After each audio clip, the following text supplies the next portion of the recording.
Hi guys, welcome back to the channel. In today's video we're going to be learning all about the grip and the different grips that are obviously available to you, whether you kind of like them or not, or you're trying to avoid using some grips. This video is going to talk to you about what grip creates what type of good and bad shot for you. Now, I am not a massive advocate that you have to have a perfectly neutral grip, okay? I think there's a parameter. We can be a little bit strong or a little bit weak, but you also need to know what a little bit strong and a little bit weak can do to the golf ball. Okay, so one of the most common ones that I see is the left hand for a right-handed golfer is the left hand a long way under, and this right hand comes in super strong and a long way under. That is generally holding the club very much in the palm of the right hand, the palm of the trail hand. See a lot with obviously all left-handed golfers as well. The trail hand gets very strong, the club works its way through the top of the palm or the very bottom of the fingers. A strong grip will generally close the club face. So again, for a right-handed golfer, we'll see the ball move off to the left-hand side. So we've got to try to make sure that we either control the club face during the golf swing or we change the grip. Now, a lot of golfers also have a very strong grip but slice the ball, okay? So you're probably thinking, well, if the club face is closed, why is the ball going to the right?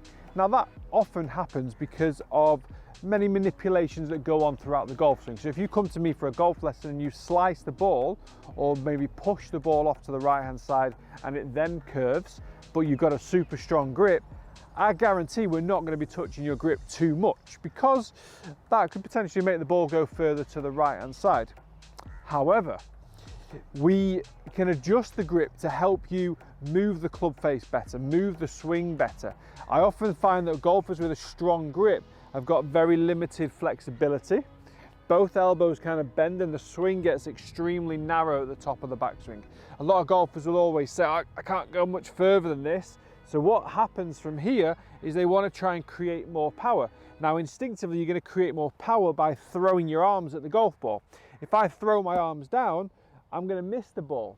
So I've got to now move up to allow for that. And now look at the face. With a super strong grip, I've got the face pointing out towards the right of my target, and it's invariably probably going to move further that way as well. So it's so interesting, the grip, because it will allow you to swing the club sometimes further, faster, with more control, more powerfully. But it can also cause opposite shots than what you may imagine. Like I said, the strong grip can quite easily cause a slice. Now, the correct terminology with the ball starting to the right and moving further right would actually be a push slice, which is a completely different golf swing to a slice. There's so much to kind of dig into golf, isn't there? There's so much to learn about golf. This is why sometimes I think it's just easy to kind of know what you need to try and do. So if I've got my left hand too far over, I can see maybe three knuckles, let's say, maybe four sometimes. If I've got my right hand too far under, I can see a lot of my fingers, but I can't see any knuckles. Now this will make the club face hood to the left hand side into a house. Sit, sit, sit. Phew. Literally into somebody's back garden. If I go and do the complete opposite and I put my left hand more under the club and I can't see any knuckles, and my right hand more over the club and I can see maybe 2 or 3 knuckles, as you'll probably guess right now, I've lost the ball because I've just pushed it straight into the trees. I'm not using Pro Vs in this video because of that, okay? So massively important to be able to understand the grip because it's gonna influence your golf swing. If I've got one of those grips and I don't feel like my grip is incorrect, because let's be fair, you're holding the club in a comfortable way, okay? You are holding the club in your comfortable way, so you're not gonna want to change that. So what you're going to end up doing is swinging to accommodate the grip, isn't it? You're going to see the ball go off to the right hand side or the left hand side because of the grip, but you know what, grip feels comfortable, so we're not going to change that. We're going to try and manipulate it. If I hit the ball to the right, I'm going to try and flip my hands more to the left to stop it going there. If I hook the ball to the left with a strong grip, I'm going to probably pull my shoulders back and my chest forward and almost cricket cover drive it out to the right hand side. Now, if you're an England cricket player watching this, you probably can't do that. Anyway, so what we're going to try and do is learn what is a neutral grip. All right, so we're going to always set the club down to the ground first, set the club squared off to the target line, and we're going to bring in the lead hand, so that's the arm closest to the target, and I'm going to spread my fingers, leave a gap in between each finger, so I don't want them to see them straight next to each other. Also, try and get this angle straight, so the angle of the hand going down to the forearm, try and get that relatively straight. We're going to start at the bottom of the little finger, we're going to work up to the middle of the index, and then I'm going to get my thumb and I'm going to push it down the right side of the grip, okay? I should now be able to get my index finger of my other hand up the gap in my left hand, okay? So I've got space in there. I've got an angle in which my wrists can move. I can see two knuckles, and my left thumb is down the right side of the grip. Now I'm going to bring all of the same principles into this hand. Let the club sit. I'm going to keep the space in between my fingers. I'm going to put the little finger, the base of my little finger at the bottom of the grip, and I'm going to put the bottom of the grip through the middle of my index finger. I'm now just going to sit my thumb down the left side of the grip, okay? Now, what I tell golfers as well is make sure the lifeline going through the middle of your right hand will cover the right edge or just over the top of the left thumb, okay? So I now can't see my left thumb. I can see two knuckles on both hands, and that's my neutral grip.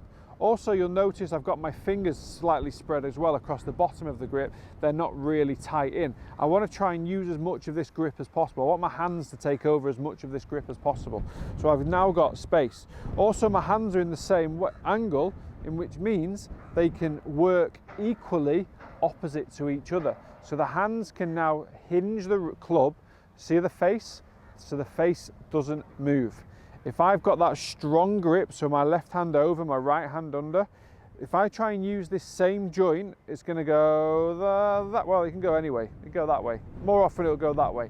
It'll be very, very restrictive in my golf swing and I can't move. Okay, so golf is all about how good you can manipulate the golf club. The best players on tour manipulate the golf club the best in the world. Simple as that. No one's got a perfect golf swing, okay? But they manipulate it amazingly well. But they've also got less manipulations to deal with, unlike me and you, we've got quite a few manipulations to deal with. I manipulate the club massively, but I feel like I'm quite good at doing that. However, I think I've got the basics right. My grip's pretty good, my posture's pretty good, I move the club into the takeaway quite nicely, and then there's a bit of manipulation, a bit of hand action, a bit of saving it and rescuing it with the hands on the way down, which I think is pretty normal for every golfer. So we've got to get the basics right. So if I get the grip into a nice position, I'm going to build it, so I'm going to space out my fingers, bottom of my little finger, middle of my index, see two knuckles, thumb down the right side of the grip, repeat all of that with my right hand, but do the opposite, so my thumb is down the left side of the grip. Right, we are, ready to go. Beauty. Beauty. That's a good shot. So what I'm able to do now is work the club face up and down without the face rotating. I don't want to see too much face rotation. Hands are going to work and hinge up and down. My body's going to rotate, my shoulders are going to rotate, my hips are going to rotate. So I don't need to be manipulating the club face. That face is now nice and straight through setup. I've got good control of it because of a good grip position. So lovely position there with the face. As I come back down, I'm in the same position here. All I'm going to do to hit the golf ball is release the hinge down as I rotate, and now my hands are ahead of the ball, but the club face has been controlled throughout the swing because of a good grip. So bottom of the little finger, middle of the index, thumb down the right edge of the grip. I can see two knuckles without kind of moving my head. See that a lot. And then I'm going to interlock. So this is another interesting conversation. Interlock, overlap, baseball. Not bothered. Doesn't matter. I would prefer to see a baseball or an overlap because I feel like the hands are a little bit more together. They can work together. But if they're baseball, it's still fine. We've got to make sure that the grip, the hands are spread nicely across the grip, the face is controlled and it's nice and neutral. Oh, and we can hit shots like that. That was pure, folks. So guys, I hope this video has made plenty of sense. Hope it's answered some questions that you may have been thinking to yourself as well. If you've got any further questions about the grip, jump in the comments section below, always replying to you. So please do interact, jump in the comments below, and we'll get a conversation going.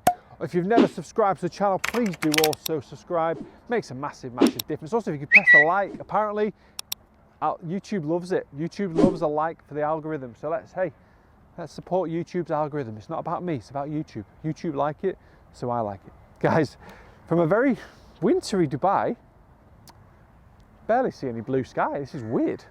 If it carries on like this, I'll probably move home because I can't really handle this cold weather. Thanks for watching, guys. See you in a bit.